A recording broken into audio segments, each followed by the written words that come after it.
This is the Lombardi Line. Welcome back to the program. We had breaking news moments ago that Pete Carroll is out as the head coach of the Seattle Seahawks, the 7th head coach firing in the National Football League here this season. And a statement has just come through from the organization and owner Jody Allen saying, after thoughtful meetings and careful consideration for the best interest of the franchise, they have amicably agreed with Pete Carroll that his role will evolve from head coach to remain with the organization as an advisor. Pete's the winningest coach in Seattle Seahawks history, brought the city its first Super Bowl title, and created a tremendous impact over the past 14 years on the field and the community. And of course, thanked him, called him a beloved member of the Seattle Seahawks family. So the question that I asked you before the break of what that might mean for Pete Carroll moving forward is answered in that statement that he will remain in an advisory role, Michael. Well, yeah, I mean, basically they're still going to pay him whatever remains on his contract, and he's one of the highest paid coaches in the league. So, they're going to pay him, and it behooves him to stay there. So I think it'll be somebody that he's comfortable with. Could it be Dan Quinn? No question. Could it be Mike Vrabel? The smart play. Get an experienced guy to replace an experienced guy. The one thing Pete was a culture builder. He was a guy that developed coaches. We see him all over the league, Dan Quinn being one of them. So that energy, that part of it is going to be hard to replace unless they get the right guy. Quinn has a former head coach. He's out there. He's available. Jerry's probably nervous now because this makes too much sense if he loses Quinn. We know Martindale's been fully released today, so there's been that settlement. He walked away from his money. Now he could go to Dallas. He could go to Philadelphia. One thing about Wink, what he did was he'll probably end up making more money. He'll probably make more money by walking away from money. How about that? It just shows you where the Giants are. It just doesn't, it makes no sense to me. But let's go back to Pete. Pete's problem is this, the defense, right? If you're the head coach and you are a defensive specialist, which Pete is, Pete invented the underfront, the Sam linebacker, the up the field three. He, Monty Kiffin, Floyd Reese, they all were in a room together up in Minnesota, and they came up with this defense. And that evolved to Tampa too, down in Tampa with Tony Dungy and Monty Kiffin. But he couldn't fix the defense this year. They couldn't stop the run last year. They couldn't stop the run this year. His choice of defensive coordinator, Clint Hurdle, really never worked out. It never has. It's for 2 years. He stuck with them again. Clint Hurdle's a baseball player. Clint Hurt. It really never worked out. So that's, to me, I'm sure that Jody Allen, the owner, was looking for, more production, more, to lose at home to Pittsburgh and have them run it down your throat, to lose those, to play as close as you had to play against Arizona in a game. I think, it probably 14 years, same thing. Look, Pete's gone through some good years, bad years, the Super Bowl, all that. I think he's a Hall of Fame coach, because his credentials, based on my criteria for the Hall of Fame, scream that. But I think when you look at the franchise, I know they made the playoffs last year, but, they have not been. You got to go back to 2020. They were 12-4. They were 7-10 and 21. So they've had some of those up and down years, and they really haven't been able to get it back.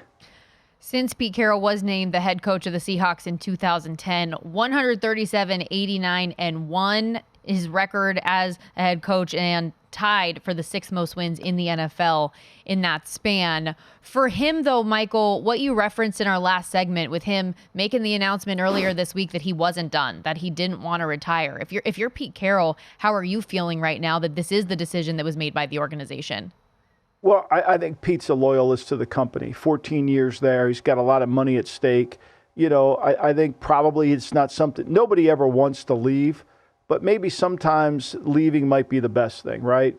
And I think ultimately that, he's going to probably take some time to get over it and try to figure out what his role will be. But at his age, when you're sitting there and you're 72 years old, and he's a young 72, right? We know this. 72 for Pete's like the new 60, like the new 52, right? You probably, okay, where can I make a contribution, right? Where can I give back? I've had so much success in my career, everything. Your careers never end the way you want to end. Seasons don't end the way you want them to end, right? There's only one team whose seasons ends perfectly, and then you got to do it all over again. So I think, to me, once he gets past that and he reflects on his career and says, look, I won Super Bowls, I got a chance to be in the Hall of Fame, I can give back to the organization in a different role and still be involved, I think he'll be better off for it. Yeah, 2 Super Bowl appearances, a Super Bowl win. And now, as I referenced at the top, the 7th head coach vacancy going into the 2024-25 season upcoming.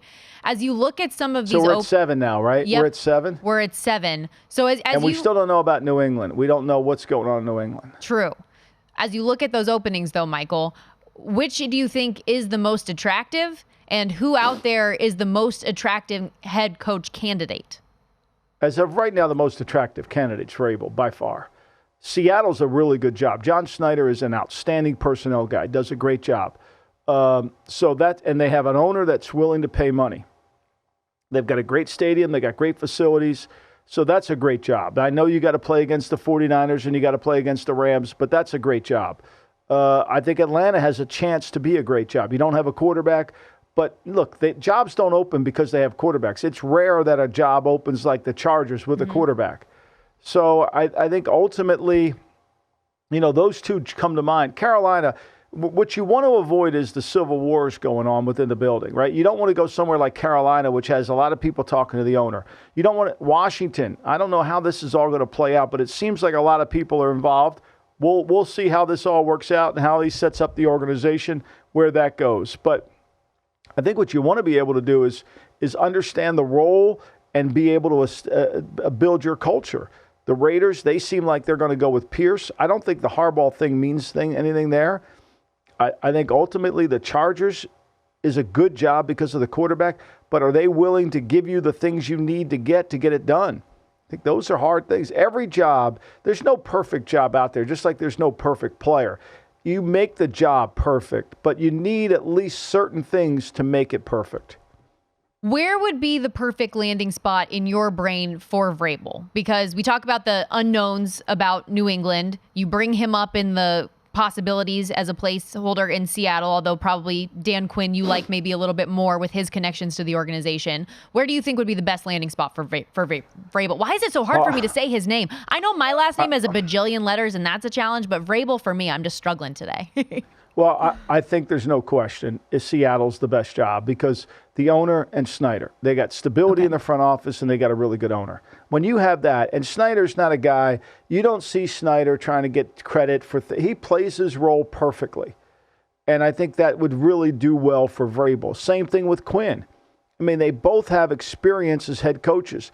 And when you lose a head coach with experience, you don't want to have growing pains. Your team's going to have growing pains, but you want somebody who understands the job. Like, this is really a really good class of candidates this season in terms of you got Vrabel. Verily does that happen. And if Belichick's out there, then all of a sudden it's a different game. So we'll wait and see what happens. Could this be the best offseason in terms of like head coaches that become available? Let's say Belichick does become available. You have him, you have Vrabel, you have Jim Harbaugh in the mix here. I feel like the head coaching candidates are just like, if I am a team that has a vacancy right now, I'm licking my chops at some of the guys that are potentially available here. I know Ben Johnson as a coordinator is somebody people think very, very highly of, is going to get a great opportunity.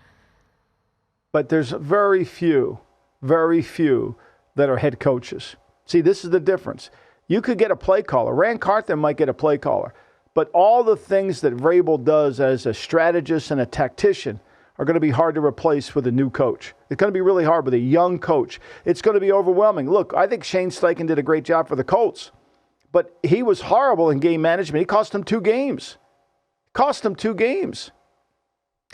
Again, the news coming through this morning that Pete Carroll is done in Seattle. According to a statement from the owner of the Seahawks, Jody Allen, Pete Carroll will evolve his role from head coach to still remain with the organization as an advisor. Go to VSiN.com/subscribe to become a VSiN Pro subscriber today.